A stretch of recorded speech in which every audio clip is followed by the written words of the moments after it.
tomar contacto hasta ahora con el señor Víctor Vargas. Él es economista, docente de la Universidad Nacional de Cajamarca, y le agradecemos la amabilidad de compartir esta comunicación con RCR, Red de Comunicación Regional. Qué gusto saludarlo, señor Vargas. Tenga usted buen día, muy amable.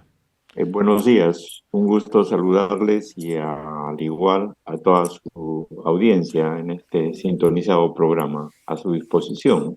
Sí, señor Vargas, lo están escuchando en este momento en Cajamarca porque existe mucho interés en Cajamarca de parte de la población sobre la posibilidad que se construya, ¿no?, una futura planta de tratamiento de aguas residuales, PETAR, ¿no? ¿Qué importancia, qué impacto tendría en Cajamarca hacer realidad la construcción de una planta de tratamiento de aguas residuales en la zona conocida como La Arenita, que tenemos entendido está ubicada en el distrito de Yacanora, ¿no?, en la provincia de Cajamarca, ¿no?, y que hoy está en pleno proceso de socialización? ¿Qué importancia e impacto podría tener esta obra? Bueno, en primer lugar, es una obra necesaria en una época como estas, ¿no? De cambio climático, remediación ambiental, etcétera. Y quiero señalar de que no es la primera planta, sino que esta debería ser una planta complementaria a una ya existente, pero que por razones extrañas no se la quiere poner en operatividad, ¿no? Si bien es cierto, esta es una planta que viene de los años 70, 80. Cajamarca ha sido una de las ciudades que, diríamos así, fue puntera en lo que significa tratamiento de aguas residuales, ¿no? Esa planta, obviamente, por el crecimiento de la población, ya no tiene la capacidad suficiente y, como digo, por razones extrañas se ha dejado de operar, ¿no? Y ahora, obviamente, se necesita una planta de tratamiento nueva y que complemente, desde mi punto de vista, la que ya teníamos, ¿no? Que debería recuperarse.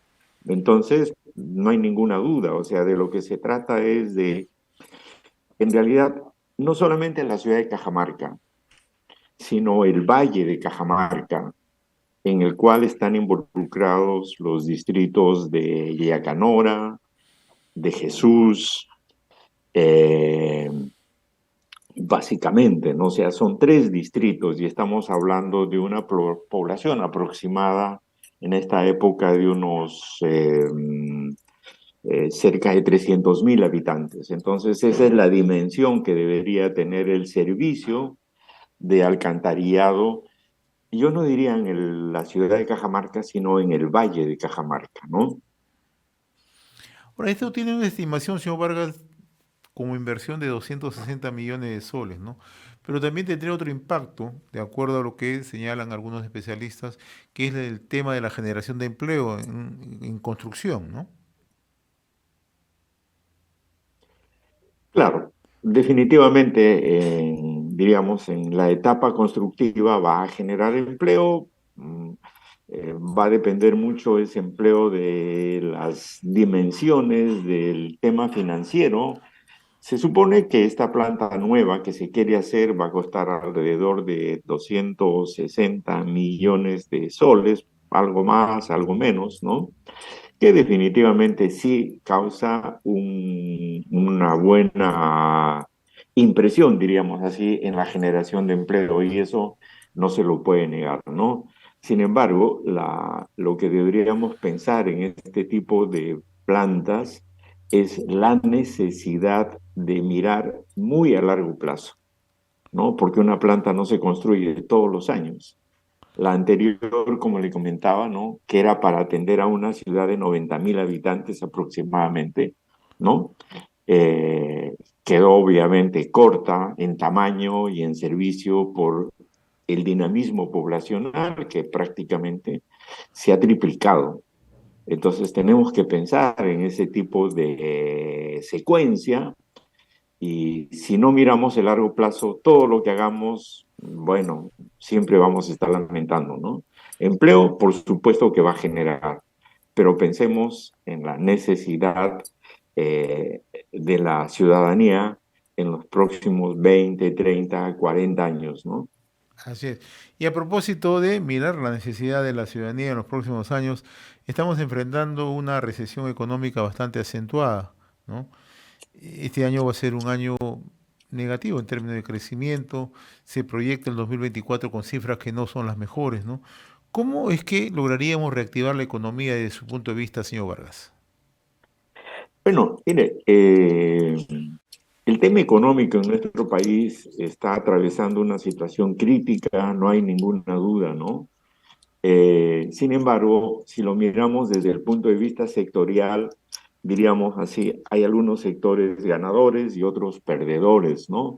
En esto de los ganadores, por ejemplo, juega mucho la coyuntura externa, la demanda de nuestros productos en el exterior, y eso qué bueno para nuestro país, ¿no?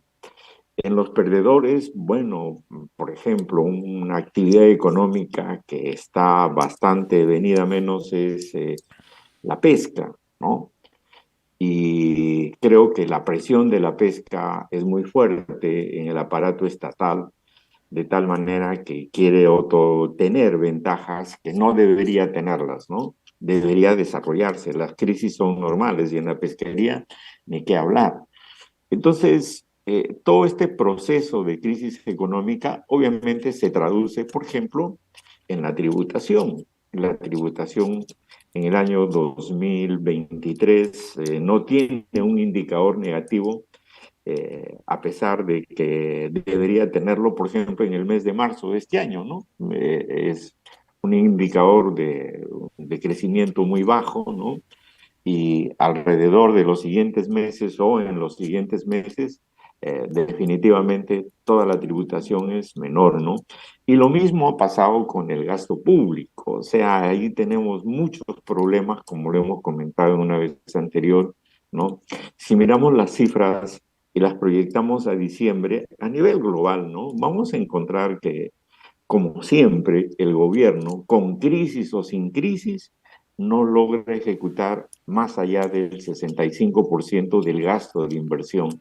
Es decir, nos queda sobrando un 35% y eso es muy malo para el país, ¿no? Entonces creo que ahí necesitamos reforzar la acción pública de buena calidad, por supuesto, sin corrupción, que creo que a todos los peruanos nos preocupa, pero mejorar procesos, mejorar la calidad del capital humano comprometido Ahora, con los procesos de inversiones clave y no veo que estemos apuntando en esa dirección, ¿no? O sea, va a ser más de lo mismo, más de lo mismo.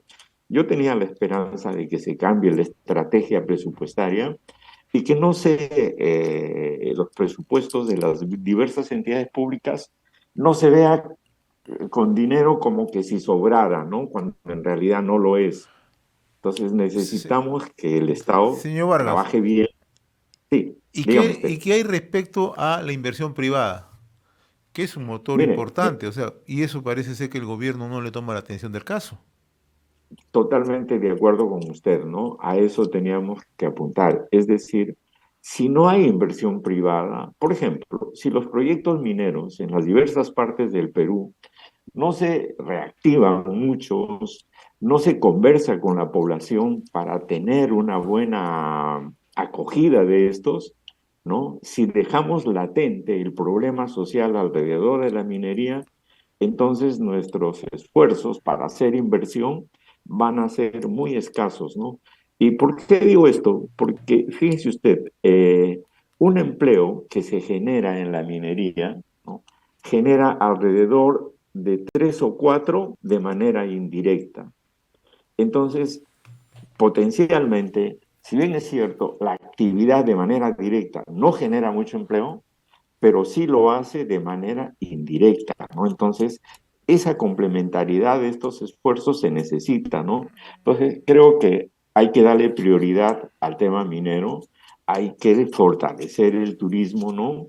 Y esencialmente, como dicen nuestros amigos de la libertad, si no miramos a la agricultura, Es no cierto. solamente costeña, también serrana, ¿no? Bien. Porque en la sierra tenemos muy buena producción de mucha calidad y necesitamos que eso también comience a ser parte del mercado y no en una especie de folclore, ¿no? Así, claro, en la sierra Claro. se come rico y no sé cuántos, ¿no? No, necesitamos darle un mayor valor para que efectivamente dinamice la economía, ¿no? Entonces yo creo que agricultura, minería, turismo deberían ser las palancas que promuevan y que nos permitan salir de esta situación de recesión económica que estamos viviendo y que dígase de paso, ¿no? Que esta recesión económica a partir de agosto del año 2022 ya se comenzaba a pronunciar, a expresarse, pero creo que los tomadores de decisiones de política, bueno, fueron muy optimistas. Muy bien, don Víctor Vargas, economista y docente de la Universidad Nacional de Cajamarca, como siempre, muy reconocido por esta comunicación con RCR. Que tenga buen día, señor Vargas, muy amable. Muchas gracias a usted, a su equipo y a todos nuestros televidentes. Gracias, muy Hasta una amable. próxima. Muy Hasta amable.